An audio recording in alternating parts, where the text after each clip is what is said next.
କଣିକାମାନଙ୍କ ମଧ୍ୟରେ ଥିବା ଫାଙ୍କା ସ୍ଥାନ। ପରୀକ୍ଷା। 1 ଚାମଚ ଚିନି ବା ଲୁଣ କିମ୍ବା ପୋଟାସିୟମ ପରମାଙ୍ଗାନେଟ୍ ସ୍ଫଟିକ ବା ଦ୍ରବଣକ ଜଳ ଥିବା ବିକରରେ ମିଶେଇବା।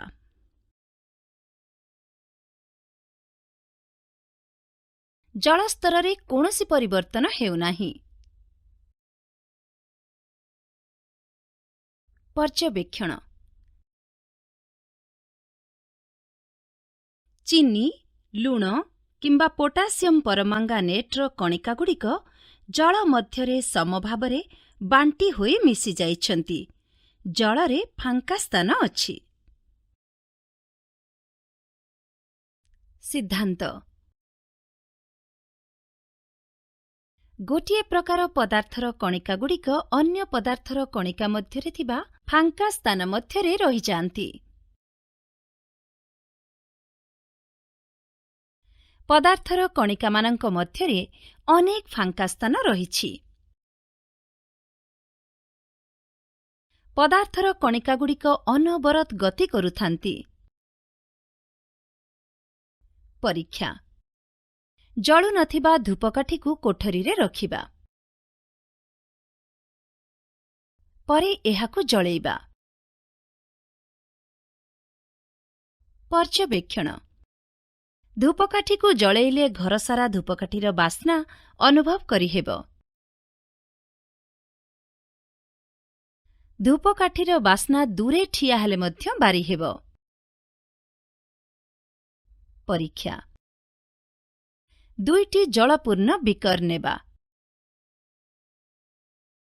ଗୋଟିଏରେ କିଛି ନୀଳ ରଙ୍ଗ,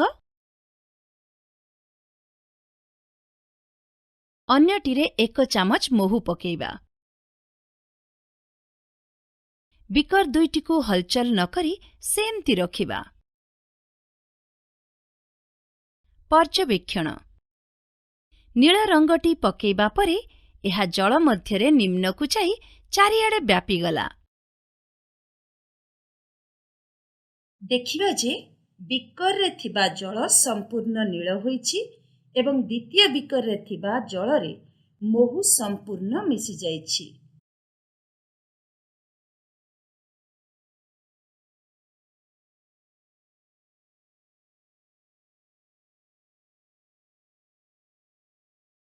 ସିଦ୍ଧାନ୍ତ। ପଦାର୍ଥର କଣିକାମାନେ ଅନବରତ ଗତି କରୁଥାନ୍ତି। ଧୂପକାଠି, ନୀଳ ରଙ୍ଗ ଓ ମହୁର କଣିକାଗୁଡ଼ିକ ଗତି କରିବା ଆମେ ଦେଖିଲେ। ବିସରଣ ପ୍ରକ୍ରିୟା।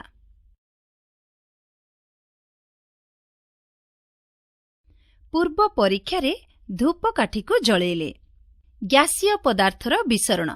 ଧୂପକାଠିର ବାସ୍ନା ଚାରିଆଡ଼େ ବ୍ୟାପିଯିବାର ଆମେ ଦେଖିଲେ।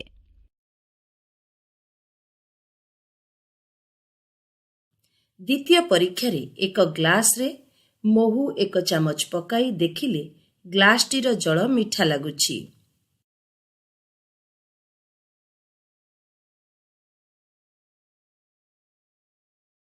ଅର୍ଥାତ୍ 2ଟି ଭିନ୍ନ ପଦାର୍ଥର ମିଶ୍ରଣ ଯୋଗୁଁ କଣିକାଗୁଡ଼ିକ ବ୍ୟାପି ଯାଉଛନ୍ତି।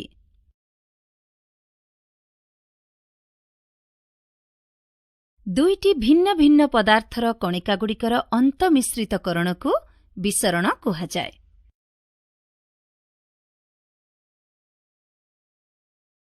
ତାପ ପ୍ରୟୋଗ ଦ୍ୱାରା ବିସରଣ ପ୍ରକ୍ରିୟା ଦ୍ରୁତତର ହୋଇଥାଏ।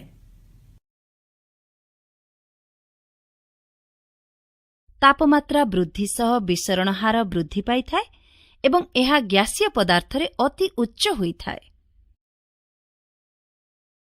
କଣିକା ଗତିଜ ଶକ୍ତି ସହ ତାପମାତ୍ରାର ସମ୍ପର୍କ। ପରୀକ୍ଷା। 2ଟି ଜଳପୂର୍ଣ୍ଣ ବିକର ନେବା।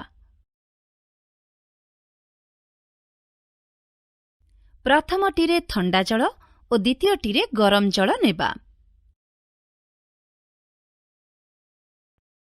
ଉଭୟ ବିକରରେ କପର ସଲଫେଟ୍ CuSO4 ସ୍ଫଟିକ ପକାଇବା, କିନ୍ତୁ ବିକରକୁ ହଲଚଲ କରିବା ନାହିଁ। ସ୍ଫଟିକ ଦ୍ୱୟକୁ ଧୀରେ ଧୀରେ ବିକରର ନିମ୍ନରେ ବା ତଳେ ବସିବାକୁ ଛାଡ଼ିଦେବା।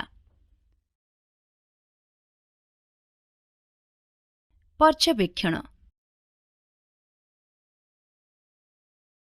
କଠିନ ସ୍ଫଟିକର ଉପରିଭାଗକୁ ଲକ୍ଷ୍ୟ କଲେ ଦେଖିବା ସ୍ଫଟିକ ମିଳେଇ ଯାଉଛି।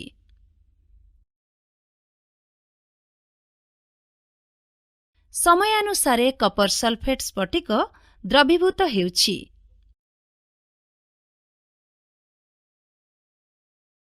କଠିନ ପଦାର୍ଥର କଣିକାଗୁଡ଼ିକ ତରଳ ପଦାର୍ଥର କଣିକାଗୁଡ଼ିକ ମଧ୍ୟରେ ମିଶିଯାଉଛି।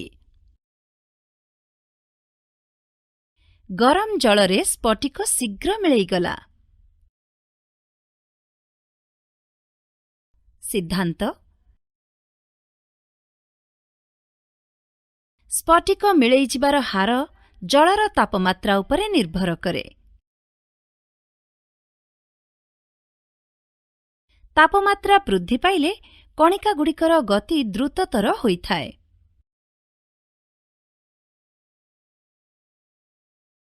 ତାପ ପ୍ରୟୋଗ ଯୋଗୁଁ କଣିକାଗୁଡ଼ିକର ଗତିଜ ଶକ୍ତି ବୃଦ୍ଧି ପାଏ ଓ ପଦାର୍ଥର କଣିକାଗୁଡ଼ିକ ଆପେ ଆପେ ପରସ୍ପର ସହ ମିଶିଯାଆନ୍ତି।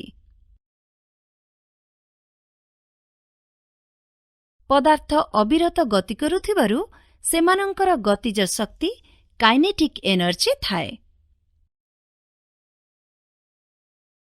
ତାପମାତ୍ରା ବୃଦ୍ଧି ହେଲେ କଣିକାଗୁଡ଼ିକର ଗତି ଦ୍ରୁତତର ହୋଇଥାଏ।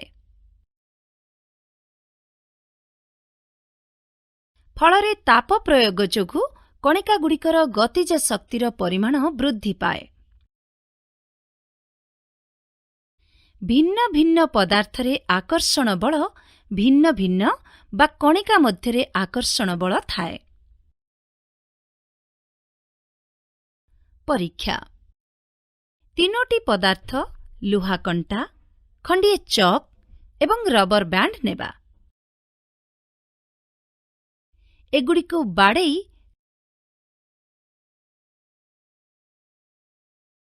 କାଟି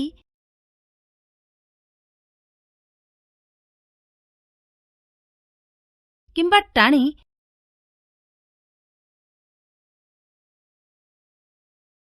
ଅଲଗା କରିବାକୁ ଚେଷ୍ଟା କରିବା। ପର୍ଯ୍ୟବେକ୍ଷଣ। ରବର ବ୍ୟାଣ୍ଡକୁ ଅଧିକ ଟାଣିଲେ ବା କାଟିଲେ ଖଣ୍ଡ ହୋଇଯିବ। ଚକ୍କୁ ମଧ୍ୟ ଖଣ୍ଡ ଖଣ୍ଡ କରିହେବ। କିନ୍ତୁ ଲୁହା କଣ୍ଟାକୁ ସହଜରେ ଅଲଗା କରିପାରିବା ନାହିଁ। ସିଦ୍ଧାନ୍ତ।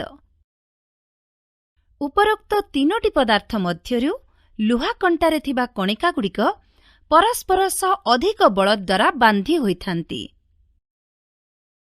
ପଦାର୍ଥର କଣିକାମାନଙ୍କ ମଧ୍ୟରେ ଏକ ଆକର୍ଷଣ ବଳ କାର୍ଯ୍ୟ କରେ। ଏହା କଣିକାଗୁଡ଼ିକୁ ଏକାଠି କରି ରଖିବାରେ ସାହାଯ୍ୟ କରିଥାଏ। ପଦାର୍ଥର କଣିକାମାନଙ୍କ ମଧ୍ୟରେ ଥିବା ଆକର୍ଷଣ ବଳର ସାମର୍ଥ୍ୟ ଭିନ୍ନ ଭିନ୍ନ ପଦାର୍ଥ ମଧ୍ୟରେ ଭିନ୍ନ ହୋଇଥାଏ। ଉପରୋକ୍ତ ପରୀକ୍ଷାରେ ଆମେ ଦେଖିଲେ ଲୁହା କଣ୍ଟା, ରବର ବ୍ୟାଣ୍ଡ ଓ ଚକ୍ ପ୍ରତ୍ୟେକ ପଦାର୍ଥର ଆକର୍ଷଣ ବଳ ଭିନ୍ନ ଭିନ୍ନ। ଯେଉଁ ପଦାର୍ଥର ଆକର୍ଷଣ ବଳ ଅଧିକ ତାକୁ ସହଜରେ ଭାଙ୍ଗି ହୁଏ ନାହିଁ ବା ଅଲଗା କରିହୁଏ ନାହିଁ। ଗୋଟିଏ ପାଣି ଟ୍ୟାପ୍ ଖୋଲି ସେଥିରୁ ନିର୍ଗତ ଜଳଧାରକୁ କାଟି ଛୋଟ ଛୋଟ ଭାଗରେ ବିଭକ୍ତ କରିହେବ ନାହିଁ। ଜଳର କଣିକାଗୁଡ଼ିକ ମଧ୍ୟରେ ଏକ ଆକର୍ଷଣ ବଳ କାର୍ଯ୍ୟ କରୁଥିବାରୁ ଜଳସ୍ରୋତ ଏକାଠି ରହିଥାଏ।